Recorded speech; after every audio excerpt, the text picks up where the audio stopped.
Network Invest. Next is Elon Musk, techno king of Tesla and chief engineer of SpaceX.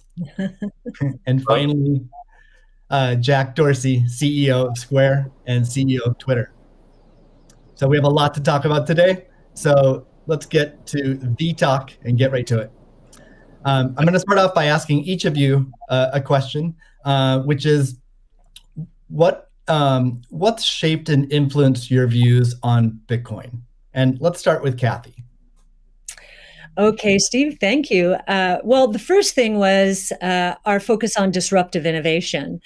So starting in 2011, Brett Winton, our director of research, who I know will be on the program later, he started talking about this thing called Bitcoin at the time. And it was a curiosity as we were doing our brainstorms in research. But as we learned more about this open source ecosystem, that might fulfill the role of the payment system that the internet neglected to build into the system, not expecting commerce. We thought, this might be something.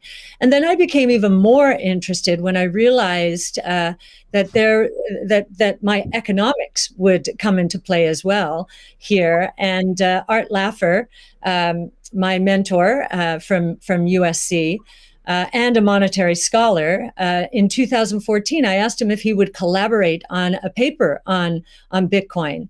And he was a bit of a naysayer at first, but agreed to read the paper. He read the paper, tore it up, and from an economics point of view, really wanted to understand this. And he said, I think you got something here. This is a rules-based monetary system. I've been waiting for this for my entire career. So the combination of disruptive innovation generally, economics on top of that, and the huge misunderstanding out there as to what this is, that was intriguing and launched our research effort. Thank you. Elon, what's influenced your views on Bitcoin? Well, I've thought about money for quite a while, obviously, since the PayPal days. And then the companies that preceded that, X.com, which I created, and Confinity, which Peter Thiel, Max Levchin, Luke Howry, and others created. When we combined the companies and made PayPal. So I've been thinking about money for a long time. And really, it's best to think of money as an information system, primarily an information system for labor allocation. For practical purposes, it exists in a series of heterogeneous databases, like very different databases in bank mainframes around the world. It moves quite slowly in reality. It seems to move fast sometimes, and it does with PayPal, which is real time. But the vast majority of the systems out there are batch processing. So the actual reconciliation may take 1 to 5 business days, sometimes longer. And you have the ACH system, which is ancient and still in operation, which allows transfers effectively like a check would be an ACH transfer, but it's not secure. And you've got the credit card systems, which are also not secure. It would be like handing your username and password to a stranger in a restaurant if you buy a meal. So there's definitely an opportunity for something that is better from an information theory standpoint. So and there you can think of it like data on a network. I think is the way to view it. What has the most throughput? What has the least error? What drops the fewest packets? Fraud, for example, being a source of error, and government interference in currencies being a source of error. But it's fundamentally an information system. So I think it makes sense to support something that improves the quality of information with which we conduct the economy. And Bitcoin is a candidate for that. It does, I think, some things well, and it's obviously it's evolving, and there are additional things like Lightning being done on top of Bitcoin. But Bitcoin per se is mostly solving for scarcity, or rather solving for essentially having no throat to choke, decentralized. So there's no one who can be coerced in any way to empty their Bitcoin account. Well, I guess they could technically on an individual basis, but the system as a whole cannot. And it has an open ledger, which is also quite good. But transaction volume is low. Transaction cost is high, and usability for the average person is not yet very good. But it has a lot of potential.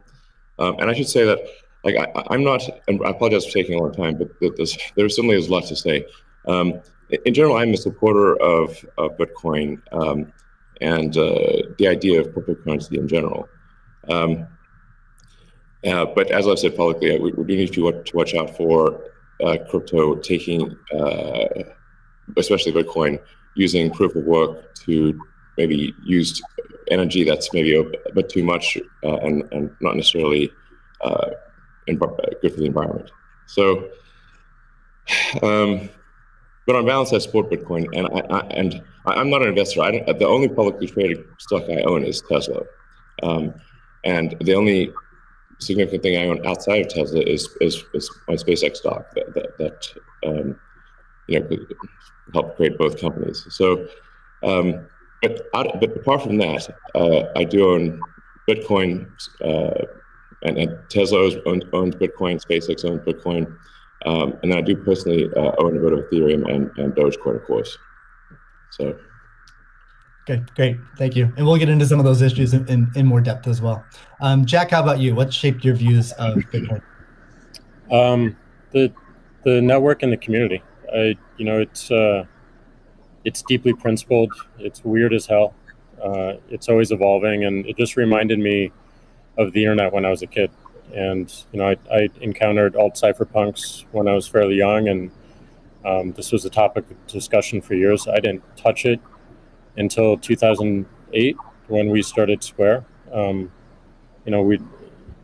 and teams at X and PayPal inspired a lot of what we were trying to do, trying to bring in more to a physical world, but we encountered this crazy predatory system that was slow, that was obtuse. And I think, one of the things that we tried to do, which X and PayPal also tried to do, is build an abstraction layer around this complication and around this predatory nature that the financial industry can tend to be, and make it work for people.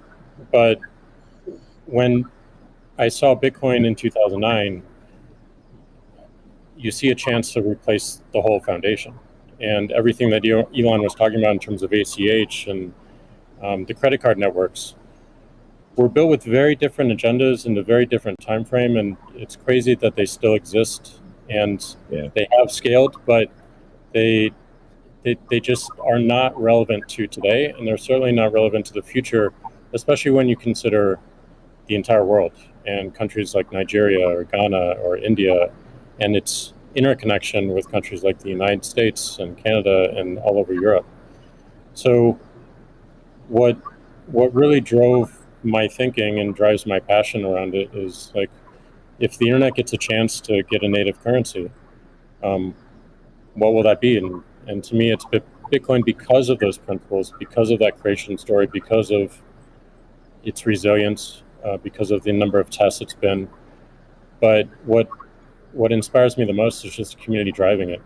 It just reminds me of the early internet. It's the only reason that I have a career, because I learned so much from people like who are building Bitcoin today, and I continue to learn in that sense, and I'm so grateful for it. So that's a good segue into the next question I'd like to ask you, Jack. Is you said before that Bitcoin changes everything. Can you speak more to that? Well, I just think that a lot of what we experience in life, when you really get down to the foundation, a lot of our monetary policies, a lot of our monetary systems cause so much distraction and so much cost. And when you get to a system where you have the potential for people to truly own it, they can verify it themselves. You don't have to have trust going in. You don't have to trust it at all. You can verify it through source code or whatever your appetite is. And that any particular person can help drive the future of it. And at the same time, it's not controlled by any state. It's not controlled by any bank. It's not controlled by any corporation. And these three parties of people who participate in the network, people who mine, and also the developers, constantly debating the correct roadmap and the way forward, is a beautiful thing. And I don't know of many other consensus-based models that have existed at that scale for this long with this amount of success. And we're still fairly early. So when, I met a woman in Ethiopia 2 years ago, and she was trying to create the lift for Ethiopia. Elon, I think I reached out to you at that time as well because she really wanted some Teslas. She still has to take paper fiat cash from her passengers and pay all of her drivers in the same way because there's no monetary system that she can utilize. There's nothing digital. And Africa as a continent is hugely interconnected from a monetary standpoint, but also hugely taxed in that same way. So a lot of the potential that I see, the internet having a native currency helps her build her business in a much faster way. And also, if you consider something like Bitcoin existing before YouTube, before Twitter, before Facebook, a lot of the business models that we have today would not be the same. We would certainly not have the dependency we have upon the advertising business model if Bitcoin existed pre-Twitter. And I think the amount of business models that it enables, the amount of innovation it enables going forward, especially when you can consider the whole internet instead of going country by country by country by country, which you have to whenever you're dealing with finance, it really just opens the aperture. And that is what I want to see in my lifetime is a currency that is standard and sound for the internet that everyone can use. Great. A hallmark of Bitcoin is its fixed supply of 21 million coins.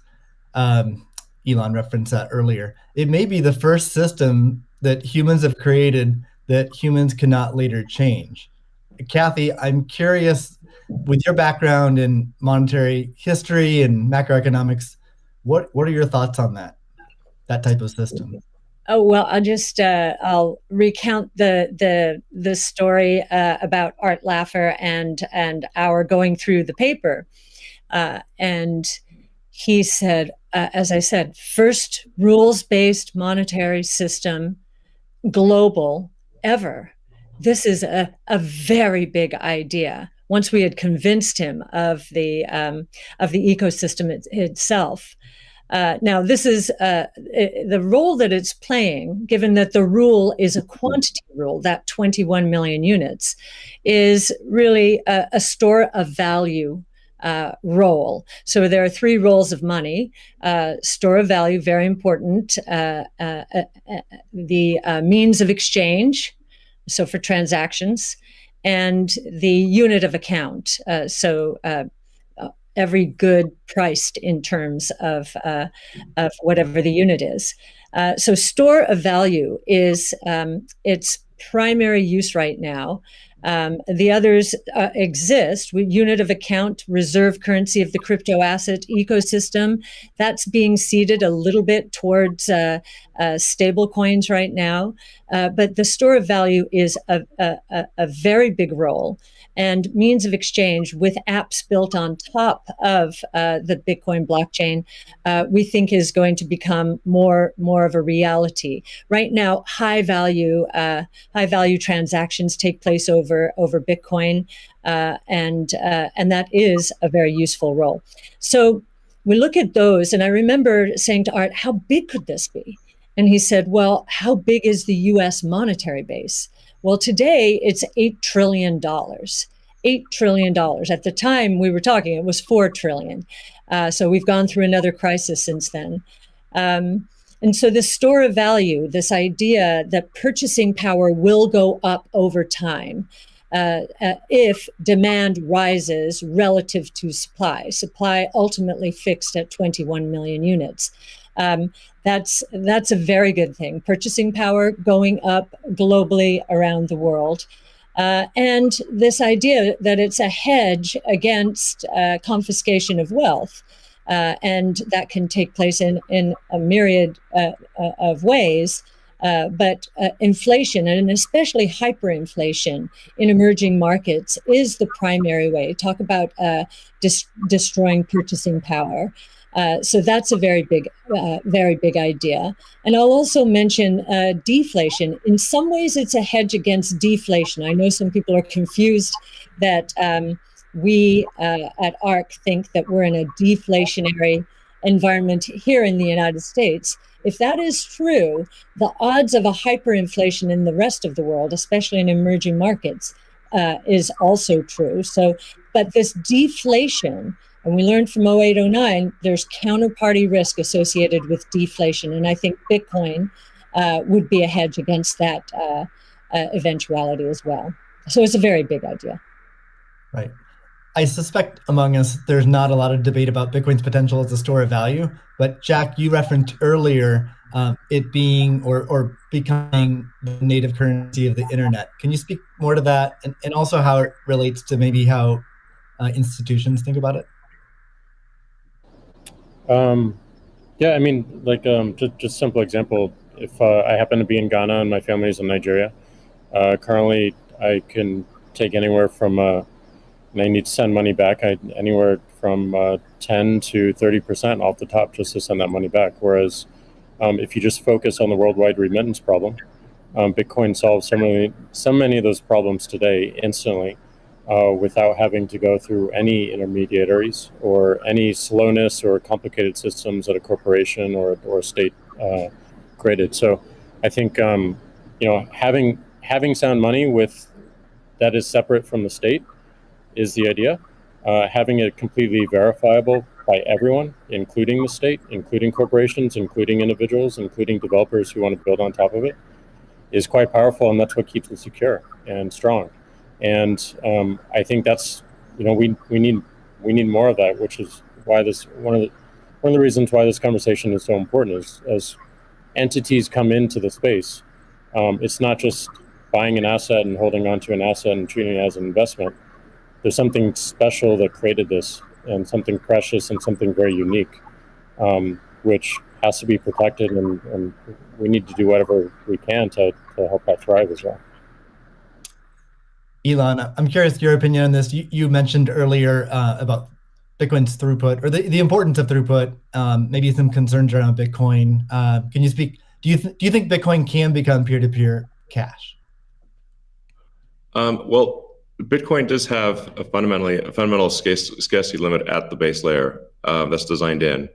That doesn't mean you can't have some layer 2 system in theory like Lightning. And I understand Lightning is doing well in some small countries.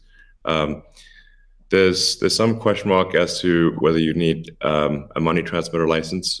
Just a debate as to whether that's needed, given that it is not open ledger. So that's a whole separate debate, of course. But Bitcoin by itself simply cannot scale to be the monetary system for the world at base layer. But with a second layer, this is possible depending upon how that second layer is implemented. That's part of why I think there may be some merit to something that may seem silly, like Ethereum, like Dogecoin. I think Ethereum also, like I said, the three things I own outside of SpaceX and Tesla, and obviously it's a Neuralink and Boring Company, but of any significance are Bitcoin by far, and then some Ethereum and some Doge. So if the price of Bitcoin goes down, I lose money. I'm not sort of I might pump, but I don't dump. It's not a case of. I definitely do not believe in getting the price high and selling or anything like that. And I would like to see Bitcoin succeed. I think there's some merit to. This is not a slam on Bitcoin. There's some merit to considering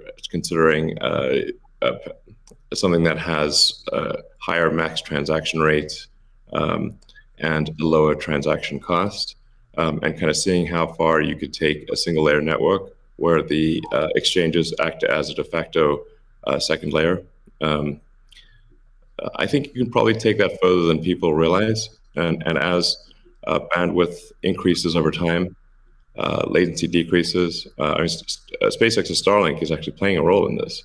And I think long term, people will probably have access to worldwide access to gigabit level connectivity at low latency, and so at low cost. And so then your base layer could do a lot of transactions if you take that into account. So yeah, but like I said, Bitcoin with a layer 2 system, so they could scale to do a vast number of transactions. Same goes for Ethereum. Question about the scaling at the layer 1. The concern from the past 5 years of debate in the Bitcoin community is that would sacrifice too much decentralization and hurt the censorship-resistant properties of Bitcoin. I'm curious if what are your thoughts on that? Are you sensitive to that? And are you concerned about losing some of the special properties of Bitcoin or another cryptocurrency by scaling at layer 1? Yeah, I mean, these things are, it's helpful to use the physics tools of thinking and say, scale up, scale down, and see if it still makes sense. So if scaling up the transaction block doesn't make sense, why don't you scale it down? And have it be, so that somebody, with a laptop from 2008 can still run a Bitcoin node. Why not slow it down? Oh, you want to slow it down? Well, maybe you're at the wrong number then. there's actually there's members in the community that do want to slow it down, but I understand your point. It's silly. The reality is the average person is not going to run a Bitcoin node. So this is and Bitcoin, it was a lot of clever ideas, but these parameters were set, I don't know, in 2008 or something, maybe 2009. And there's been some improvements since then, but not a lot. So, it's sort of like if there was still in 2008 there was still a non-trivial number of people on modems. So, now it is quite common to get 100 megabit connection just for a house. Some houses have gigabit connections. So, and that trend is obviously in the direction of higher bandwidth and lower latency. And if somebody else doesn't do it, Starlink certainly will. So I have high confidence that you will be able to maintain a decentralized finance system while still having a much bigger blockchain, aka ASCII text ledger, a hash ledger. You can make the hash ledger bigger without suffering from decentralization as the average connectivity improves, obviously. One idea would be to to put a Bitcoin full node in Starlink terminals. That way more people would be running it. Actually, I have run this by the team at one point. I had this idea, which is kind of off the wall, but let's say you need a little space heater. And normally your space heater would just be pure entropy. But what if that space heater was also a Bitcoin, Ethereum, Doge mining node? Pick your currency. And so then you'd be heated up, and you would also mine your crypto and have connectivity in one. I love that idea. Yeah, I mean, better than running a space heater. Absolutely. Are there any other, so you're drawn to Dogecoin a little bit. Are there any other gaps in Bitcoin that you see that cause you to be drawn towards Dogecoin? Oh, I think, I mean, I think there's Doge has, the Doge community, I think, is somewhat irreverent, obviously, and has great memes and loves dogs, and I love dogs and memes, and it doesn't take itself too seriously. And I think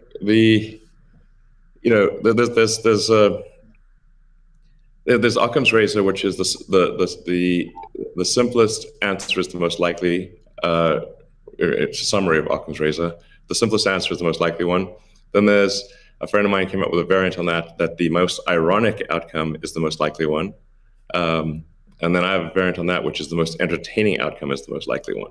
So if that is true, then the most ironic and entertaining outcome would be that the cryptocurrency that was started as a joke to make fun of cryptocurrencies ends up being the leading cryptocurrency. That would be the most ironic outcome. Jack, what are your thoughts on that? Is Bitcoin resilient enough to overcome that? I think it's resilient, but also I think you find, I mean, that's what attracts me to Bitcoin in the first place is the irreverence. A lot of that just brings it forward, and at first go it makes it a little bit inaccessible, but as people get into it, it makes it more accessible and more spreadable. And I absolutely think the resilience is there. I think it's important to have fun as well. And anyway folks can express themselves. I think that goes back to the main idea of how do we create a native currency for the internet? Anything that goes towards that path, that's whatever wackiness or fun we can have along the way. That's going to make it a lot more enjoyable, and it's going to make a lot more people want to use it. I'd also point out there's nothing stopping someone from creating a Bitcoin wallet that's fun and has memes, has dogs. That's possible as well. Great. Let's move on. Right now at this point. Let's move on to the next topic, which is Bitcoin and energy. It's a really hot topic that lots of people are talking about. Let's start with Elon. You've been vocal on this. You've said that. I mean, you said many things about it. You've also said that Tesla will resume Bitcoin payments if the renewable energy is approximately 50% and sort of looks like it's on a positive future trend. What do you think the state of things are with respect to that? Yeah, so I do think that there appears to be a positive trend in the energy usage of Bitcoin. Actually, part of this is due to the drop in Bitcoin price. What I observed, or what I thought I was seeing, there may be some disagreements on this, but from when Tesla announced that it had acquired Bitcoin and was doing Bitcoin transactions, there was a massive run-up in the Bitcoin price, and also a massive increase in the amount of energy used to mine Bitcoin. And I think I understand renewable energy quite a bit. I mean, Tesla does solar and interacts with a lot of wind generation through our mega pack, because basically need to store energy from wind and from solar. So we're pretty plugged into the renewable energy industry. And there was just no way that you could basically double or triple the amount of energy in such a short period of time with renewables. You could shovel coal that fast. And so I was like, look, this is too sketchy. Tesla's mission is accelerating the advent of sustainable energy. We can't be the company that does that and also not do appropriate diligence on the energy usage of Bitcoin. So all I did was I said, look, we're going to suspend Bitcoin transactions for now. We're not selling any Bitcoin, nor am I selling anything personally, nor is SpaceX selling any Bitcoin. Again, I want to emphasize SpaceX, Tesla, and I own Bitcoin.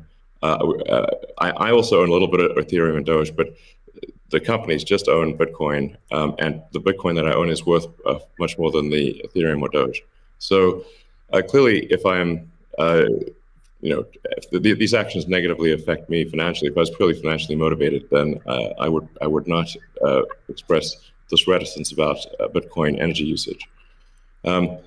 Now, it looks like Bitcoin is shifting a lot more towards renewables, and a bunch of the heavy-duty coal plants that were being used, unequivocally being used, this is not a question mark, have been shut down, especially in China. So I think it's probably, we want to do a little bit more diligence. to confirm could confirm that the percentage of renewable energy usage is most likely sort of at or above 50%, and that there is there is a trend towards increasing that number. And if so, then Tesla will resume Bitcoin, accepting Bitcoin. Yeah. So I think we want to just do a little bit more diligence, and I think, but most likely the answer is that Tesla would resume accepting Bitcoin. Most likely. That's Steve, great to hear. I would Steve, agree with that. Cathie? Yeah, may I ask a question? Elon, I'm not quite sure if you saw the paper that Square and ARC did together on making Bitcoin mining a part of a utility, a broad-based utility ecosystem, whereby, the overage from sunshine or wind powers the Bitcoin mining machine, thereby enabling the proliferation of renewables to a much faster extent, or at a faster rate than otherwise would be the case. What do you think of that? Well, the problem is that in order to operate so-called mining or hashing rigs, in order to operate a bunch of hashing rigs, effectively, you have to run them 24/7, which means you need base load. You can do that with solar and wind plus battery, but if you only did it based on solar wind overage, your hashing rig utilization would be much less. So you'd be at a disadvantage. Sure, hydro or geothermal are great as renewable means. I'm also pro nuclear. I think modern nuclear power plants are safe, contrary to what people may think. I really think it's possible to make very, very extremely safe nuclear. I'm talking about fission. You don't need fusion. And then, of course, fusion. You just got that big fusion reactor in the sky called the sun. It comes up every day. But I think a combination of solar and wind plus stationary storage will get you that base load, so you can run hashing 24/7. Jack, I'm curious. You've stated that Bitcoin incentivizes renewable energy. That's what we're talking about now. Do you have any additional thoughts on that? Yeah, I mean, everything that Elon said and Cathie mentioned, but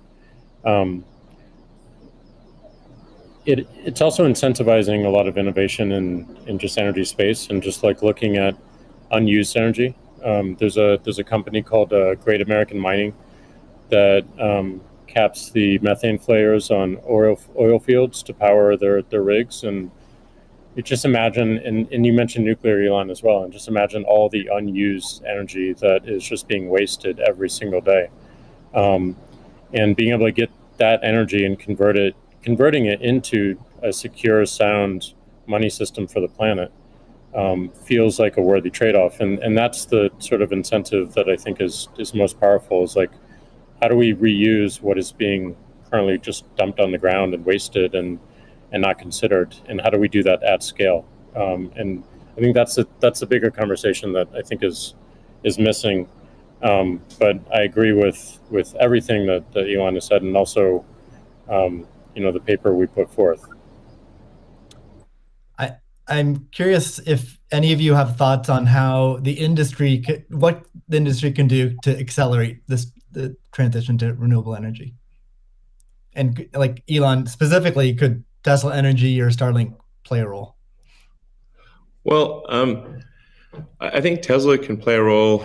Tesla's literal reason for existence. The reason I've put so much of my life energy into Tesla, which is a lot. In fact, I would say that I've had some pretty tough life experiences, and Tesla is responsible for probably 2/3 of all personal and professional pain combined. Just to give you a sense of perspective there. So this is a hella hard situation. But we do solar, commercial solar retrofit, as well as the solar roof, and we make consumer battery packs called Powerwall for houses and small businesses, and then the utility scale, which are gigantic. These we've done now a number of gigawatt hour installations. That's a lot. That's a lot. And a lot of them actually have been for load leveling the grid. Mostly they are, and combined with the first really big one we did, which is 100 megawatt installation in Australia. That's actually helped stabilize a huge portion of the South Australian grid, because it's able to react so fast. In fact, at first, because they've got a billing system in Australia that I think works at the sort of millisecond level, and we were operating at the microsecond level. So the system was operating so fast that the measuring system couldn't see it. But so Tesla's certainly doing a lot to enable renewables, especially wind and solar. And in fact, the limiting factor for us right now is cell production. So we need to both internally get the Tesla internal battery cells produced, as well as increase supply from suppliers. Generally, when I talk to our suppliers and they say, how many cells would you like us? How many cells can you make?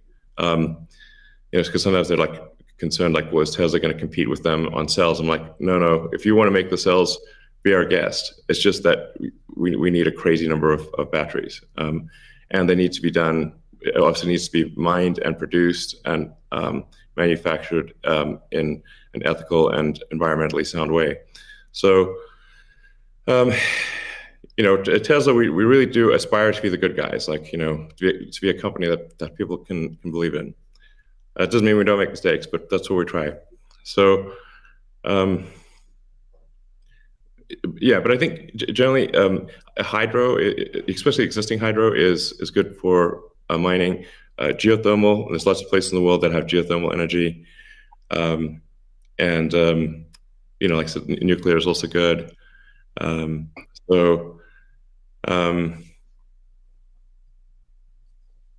think just I'm like as I said earlier, the expectation is not like that the energy production must be pure as the driven snow, but it must it can't be using it also cannot be using the world's dirtiest coal, which it was for a moment there. That's just difficult for Tesla to support in that situation. So I think, but I do think long-term renewable energy will actually be the cheapest form of energy. It just doesn't happen overnight. But as long as there is a conscious and determined and real effort by the mining community to move towards renewables, then obviously Tesla can support that. That's great. Cathie, we've been talking a lot about energy, but many institutions are facing questions around Bitcoin's relationship with ESG. Can you maybe speak a little bit more to what is S and G in ESG and how Bitcoin might support those? Sure. So E, of course, is environmental, S is social, and G is governance. And there is a massive movement afoot in the institutional world, especially, to embrace ESG and make sure that their asset managers are doing the same. So if we've just talked about environmental, and I really do believe that Bitcoin will be much more environmentally friendly, certainly than traditional gold mining or the traditional financial services sector. In many ways, it already is, and it's just going to get better that way. In terms of social, I know that many institutions, when they are thinking of social, they think of diversity and equity, pay equity, and all of that. But if from our point of view, the disruptive innovation point of view, social is much more than that. It is saving lives, of course, autonomous technology, that would be another topic for Elon.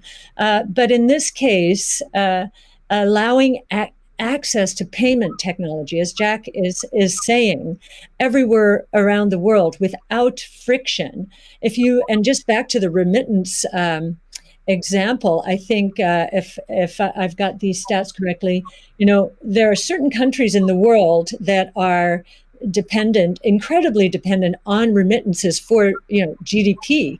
Tonga, 37%, El Salvador, which just deemed Bitcoin legal currencies, 24%, Nepal, 24%. And I think the remittance industry globally, roughly 700 billion. So saving people these egregious fees, think about it, you're paying anywhere from 8% to, as Jack said, 30% of your $100 that you're sending back to your family. That is social responsibility, I would submit, as is just the economic empowerment that Bitcoin will enable. We've talked about that already. And I know that Alex Gladstein is going to be talking later about, the 4.3 billion people in the world who are hostage to authoritarian regimes, or the 1.3 billion who are living in double-digit and triple-digit inflation, if not more.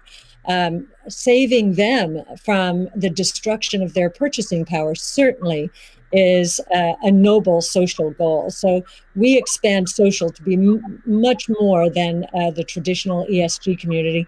And then on governance, you've got the transparency of the ecosystem. It's completely transparent, unlike the opaqueness of financial systems and the toll takers in the traditional financial world. And I think a huge part of governance in the Bitcoin ecosystem are the Bitcoin core developers. Now, before I met them, and I've had the pleasure and the honor of meeting many of them, that was a part of this ecosystem I didn't understand. But actually getting to sit down and talk to them, if I have a learning curve need, it certainly is on the technology side. But in terms of talking to them about economics, economic theory, failed monetary regimes historically, they know economic history, many of them, better than anyone I've ever met. So that gives me a great degree of confidence that, they do believe they are on a noble mission. They could be paid a lot more than they're being paid right now if they worked at Google or Facebook or some of these other areas. But they've chosen, this sense of purpose for a noble goal. And they have incredibly strong technology backgrounds. As well as a good understanding of economic history, especially monetary history. And it gives me a great deal of comfort as I think about the governance of the ecosystem, much more so than I think we would find in other financial ecosystems. And just to give you an example of that, I think 2 years, we were talking about, there's a big debate about reorganizations, I know, in the Ethereum network right now. Well, we saw the core Bitcoin developers and others at work back in 2019 when Binance tried to reorganize in order to reclaim 7,000 Bitcoin that were hacked. And they just wouldn't allow it. So we've already had some very good tests of the Bitcoin ecosystem, including developers. So that would be my answer. Thank you. And it's a great transition to the next topic area, which is Bitcoin ethos. And what is Bitcoin ethos? I mean, Bitcoin was born as open source and it's very transparent. There's also a staunch defense from the community around decentralization and a lot of the core principles of Bitcoin. So let's talk a little bit about that and what makes it special. Jack, Square has done a lot to support open source Bitcoin. Can you tell us a little bit about what Square has done and what advice you'd have for other institutions looking to follow in its footsteps? Yeah, I mean, I was very skeptical of corporations when I was a kid, and I'm still skeptical of corporations today. And, as we've used corporations to be, they've been great vessels for what we need to do and the ideas that we need to bring to the world. But, Bitcoin is not that. And when we were considering Bitcoin and how Square intersected, I was really concerned with how we don't disrupt the community in a negative way, how we promote what is amazing about it, and how we help it grow in that way, in the way that it wants to. So we created Your Team, Steve, which is Square Crypto, which is hiring open source developers to work on whatever they want and whatever they think is most important to help Bitcoin. We created an organization called Copo, which we gave up all of our crypto patents so that the community can use them in defense against trolls and some crazy characters we won't name. And we continue to find ways that, like, following that Bitcoin path, we're going to create a hardware wallet. We're probably going to do a lot more in hardware. Everything that we do in the space is going to be completely open source, from the hardware design to the software, taking in the community's push. And we're building a developer platform as well, in the same open development, open source, and completely transparent. So I think as institutions or companies like ours consider getting in the space, I think contribution back to the community is important. Tesla did this with accepting payments for Tesla and finding security holes and improving the stack. And as I said before, we can't just see this as an asset that we own and an investment vehicle. This is something that has the potential to change everything and make the lives of everyone on this planet better in some small, maybe marginal way, but those margins will be meaningful as they compound over time. Great.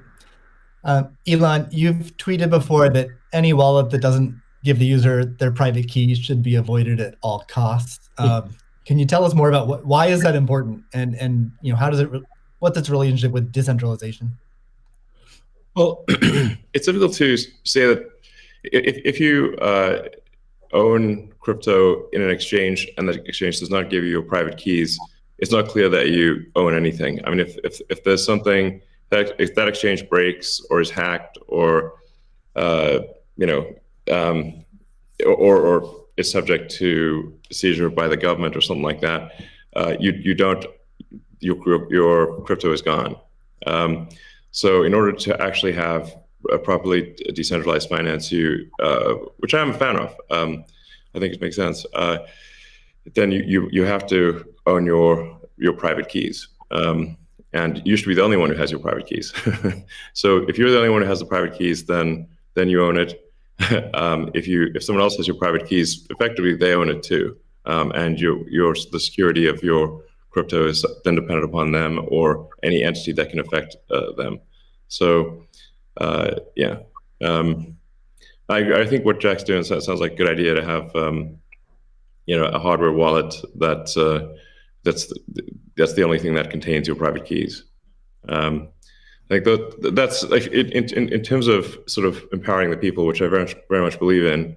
Then I think you want to have people have their own wallets and be the only ones that have the private keys to that wallet, so-called wallet, the other side of the of the crypto. Right. I agree, and I think we'll see an emergence too of new solutions that use multi-sig, like with a 2 of 3 keys, where the user has 2 keys, and then you get assisted custody by having an institution hold a 3rd key.